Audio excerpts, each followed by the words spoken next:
Karena di dalam kabinet atau perahu itu masih ada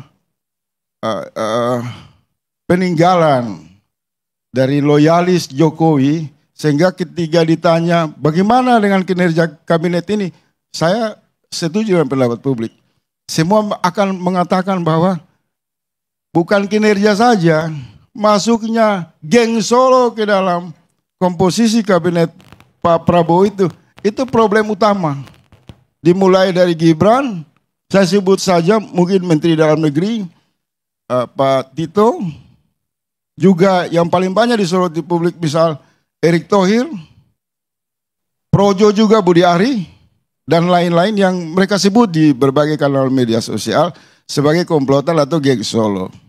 Sumber masalah yang menyebabkan ada semacam penyelundupan dan jebakan di dalam ruang bernegara, di mana para geng Solo yang ada dalam struktur kabinet itu berusaha untuk terus-menerus mengarahkan Prabowo agar agar gagal dengan visi dan misinya. Itu bisa kita lihat, Bang Karni.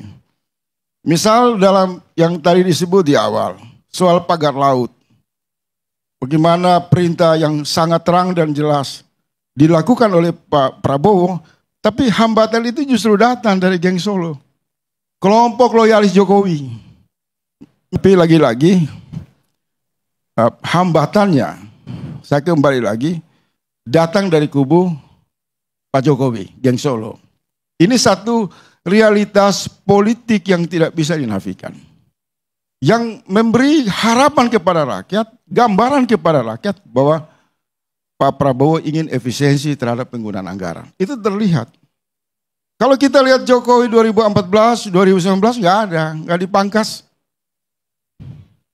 Justru membentuk tim untuk memburu semua peluang yang hari ini meninggalkan warisan rantai korupsi yang sangat ganas. Terkait komentar Jokowi lagi, orang Korengan aja Jokowi yang salah itu ya. Saya heran gitu loh. Ya orang Panuan, orang Korengan, Jokowi yang salah. Nah, saya mau kasih tahu gini, Pak Faisal sama Haris. Jokowi itu hebat. Bagi saya dia presiden yang sangat hebat. Kenapa? Presiden sipil, orang sipil bisa jadi presiden Republik Indonesia 2 periode. Itu luar biasa, belum ada di Indonesia. Selama ini yang kuat itu kan selalu TNI. Presiden yang kuat ya, mulai Soeharto, SBY, itu TNI. Nggak ada gejolak. Wajar TNI di belakangnya. Bung Karno lebih lama. Nah, kalau Jokowi ini sipil loh. Kalau Bung Karno itu pengecualian, itu Indonesia baru merdeka. Nggak bisa kita sandingkan Bung Karno dengan kondisi saat ini, nggak fair. Tidak apple to apple, Om. Nah, saya mau bilang gini, ini sebenarnya hebatnya Jokowi adalah hebatnya PDIP. 2 periode harus diakui. Sipil mampu menguasai negara ini 2 periode itu luar biasa. Terus kalau tadi Haris bilang soal demokrasi di era Jokowi, kalau menurut saya demokrasi di era Jokowi itu malah kebablasan. Kenapa saya bilang kebablasan? Rocky Gerung bisa mengatain bajingan tolol sama presiden. Kemudian Faisal Assegaf bisa ngomongin presiden macem-macem. Ferry Amsari bisa bikin dirty provokator. Kemudian aduh, kalau dipidana zaman Soeharto lebih parah lagi. Zaman SBY teman saya Ferry Juliantono juga di penjara. Jadi nggak usah terlalu cengeng juga lah jadi aktivis. Ya, saya ini pernah juga loh ya. Saya pernah dipecat bahkan dari posisi saya di Pelindo. Pernah dipecat saya karena saya demo. Tapi saya nggak mau cengeng, cemen. Itu yang kedua. Ntar dulu, sabarlah. Sabar. Lu ngomong aja gua perhatiin, gua diem, ya kan? Gua dalemin gitu, Fer. Nah, saya agak-agak risih sebenarnya ya. Kalau bicara soal Jokowi itu seolah-olah Jokowi itu virus yang harus dihabisin gitu. Iya. Saya heran gitu ya. Harus diingat juga bahwa Prabowo menang tuh karena dia belajar dari Jokowi. Prabowo menang tuh karena didukung Jokowi. Kalau nggak didukung Jokowi nggak menang. Itu diakui sendiri oleh Pak Prabowo. Tapi bukan berarti kemudian Pak Prabowo itu jadi bonekanya Pak Jokowi. Jangan dihina lah Pak Prabowo. Dan jangan menghina juga presiden yang sudah banyak memberikan legacy kepada bangsa ini, kepada Indonesia ini. Dan itu diakui oleh masyarakat. Sampai hari ini itu rumah Jokowi itu rame terus. Ya, dan itu nggak bisa dinafikan. Soal ada banyak kesalahan mungkin dari pembantunya, dari beliau sendiri. Nggak ada presiden yang semuanya benar. Trump itu apa nggak brengseknya luar biasa. Ya, sangat rasis terhadap Muslim. Banyak presiden-presiden kita juga nggak semuanya sempurna. Emang Megawati sempurna? Enggak. SBY sempurna? Enggak. Soekarno sempurna? Enggak juga. Soeharto apalagi? Gak ada yang sempurna, ya. Yang sempurna itu Nabi Rasulullah ya, nggak sempurna. Itu manusia pilihan loh. Karena apa? Karena dia manusia. Nah, kesempurnaan itu hanya milik Allah. Nah, jadi kita sebagai bangsa ini, saya nggak pernah mau berpihak kepada siapapun. Saya berpihak kepada Indonesia. Saya nggak mau Indonesia ini gaduh, ya. Kita harus mendukung program pemerintah yang bermaslahat untuk rakyat. Kalau memang nggak bermaslahat ya kita kritisi, nggak ada masalah. Kritisi. Nah tadi dikatakan bahwa Pak Prabowo sudah memotong anggaran dan itu luar biasa menurut Faisal Asgaf. Pak Faisal, paham nggak kalau di 2019-2024 Pak Jokowi juga memotong anggaran banyak sekali. Bahkan anggaran DPR itu hampir 20-30% dipotong.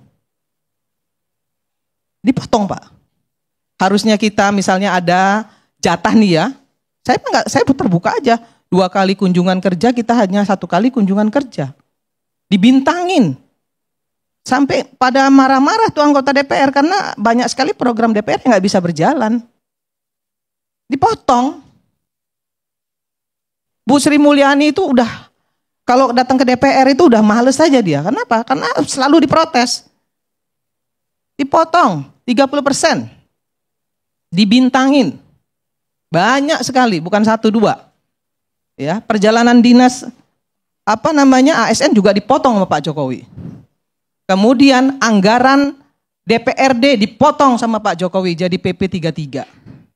Yang tadinya kalau keluar kota bisa dapat 10 juta, dia hanya dapat 2 juta. Itu di era Jokowi juga. Jadi jangan cuma hal-hal yang negatif. Hal-hal yang positif juga banyak. Soal pagar laut. Saya setuju dibongkar. Tapi kan pagar laut itu sudah ada dari sebelum 2014. Sudah ada sebelum 2014. Ada perdanya dari Tangerang. Dari Bupati Tangerang. Iya. Nah, kenapa tidak ribut? Nah, ini saya ingin sampaikan juga, yang harus diributin tuh Pemdanya.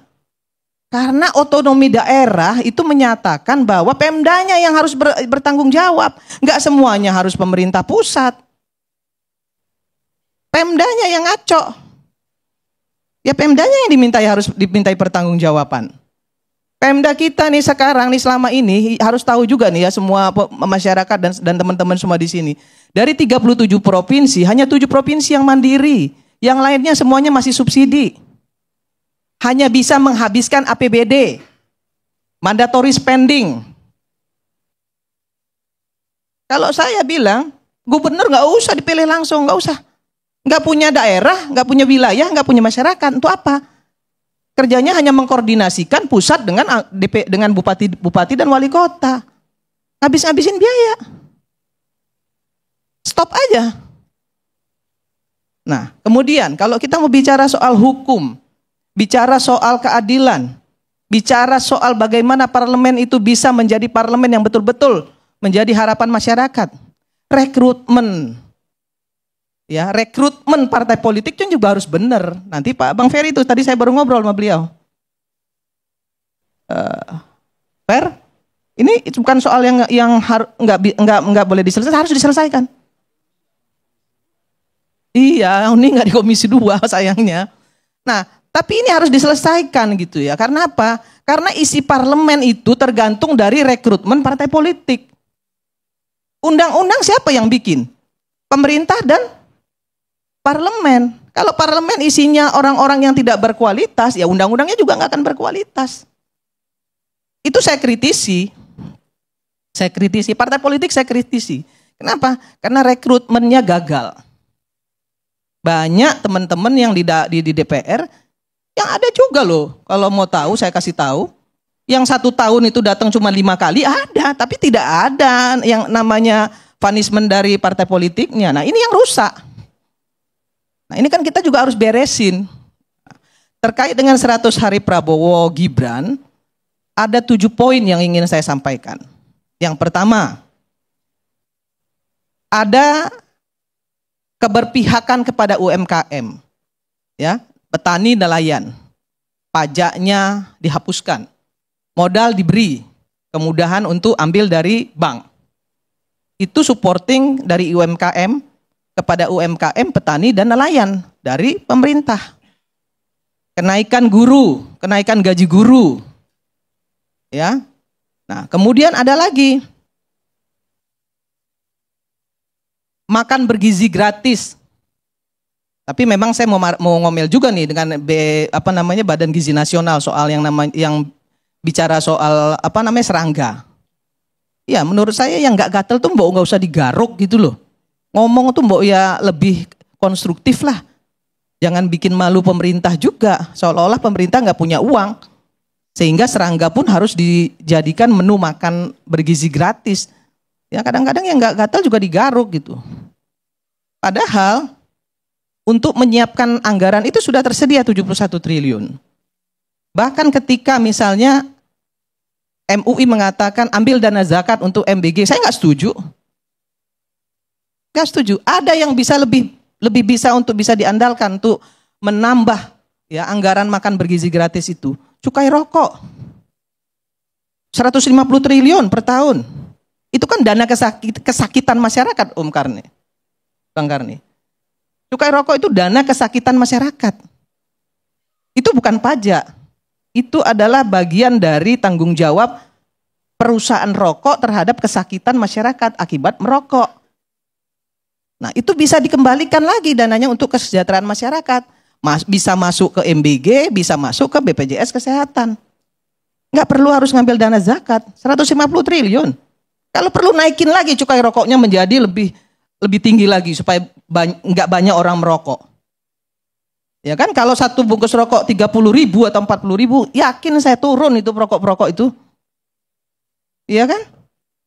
Loh iya kan, kalau kita mau bicara kesehatan, hari ini kuratif ya, untuk bayar kesakitan masyarakat kuratif, itu tinggi sekali BPJS mengeluarkan anggaran. Kenapa? Karena promotif preventifnya nggak jalan. Rokoknya dibiarkan, mau rokok elektrik, mau rokok kretek, rokok semua berjalan. Sampai anak kecil pun bisa beli rokok. Promotif preventifnya nggak jalan. Maka saya bilang dengan Menteri Kesehatan, ya kerjanya yang benar dikit lah. Karena yang begini-begini ini yang bertanggung jawab Kementerian Kesehatan. Promotif preventif nggak jalan sehingga kuratif tinggi. Nah, Pak Prabowo meminta kepada Menteri Kesehatan untuk bisa melakukan promotif preventif, mengurangi kuratif, maka diberikanlah yang namanya kontrol, cek up gratis untuk masyarakat yang berulang tahun didahulukan. Tapi yang nggak berulang tahun pun selama 2 periode Pak Jokowi juga sudah berjalan di BPJS. Ya, setiap orang boleh melakukan cek, ya, cek darah, cek kolesterol, cek tekanan darah. Nah, kemudian satu lagi asam urat. Itu sudah gratis oleh pemerintah selama 2 periode.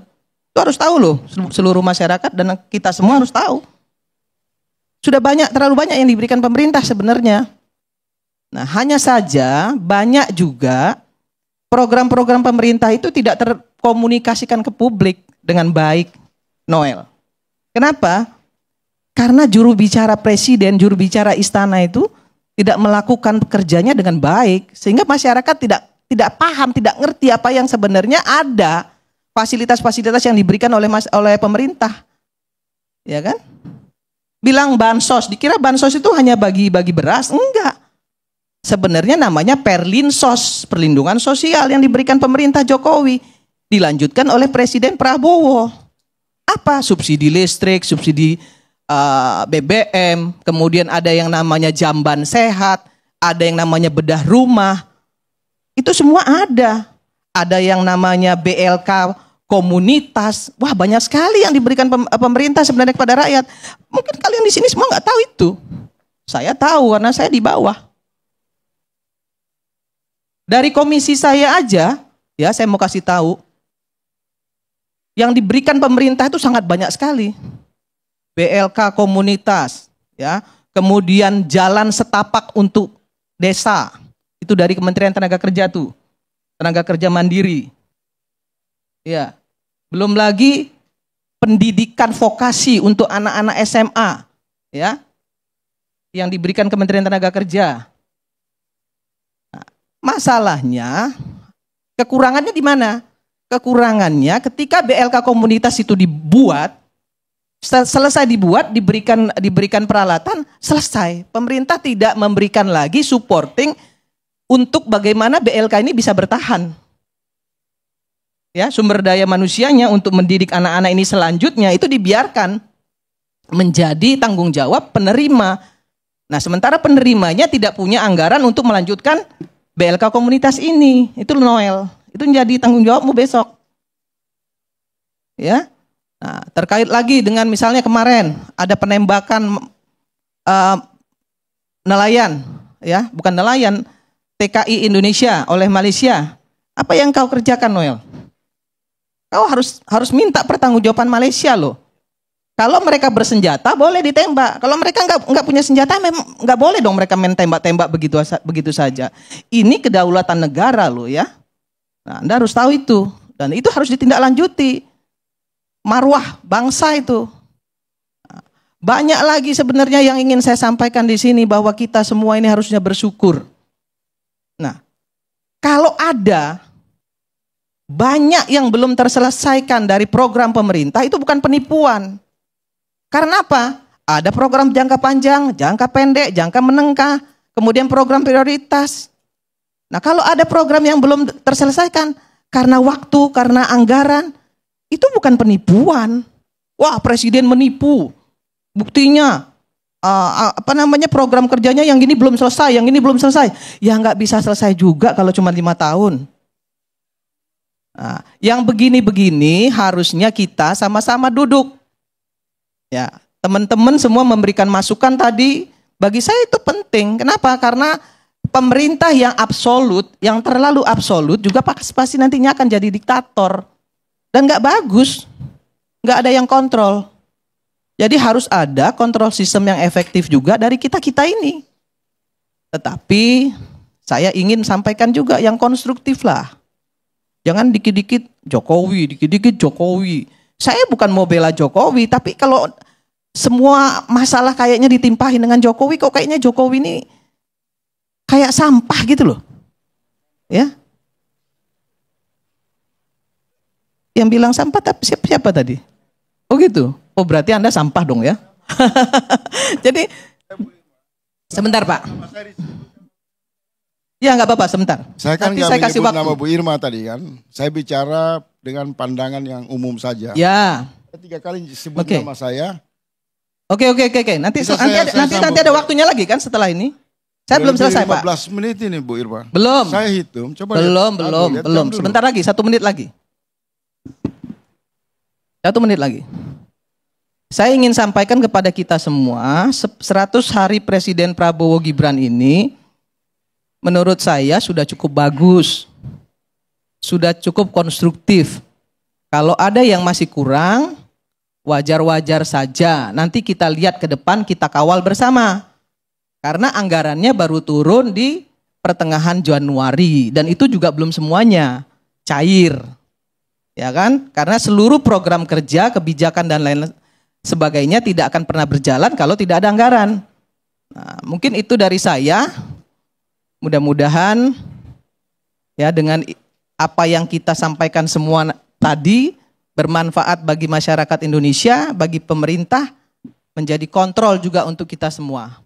Terima kasih. Saya tutup dengan wallahul muwaffiq ila aqwamit thoriq. Assalamualaikum warahmatullahi wabarakatuh.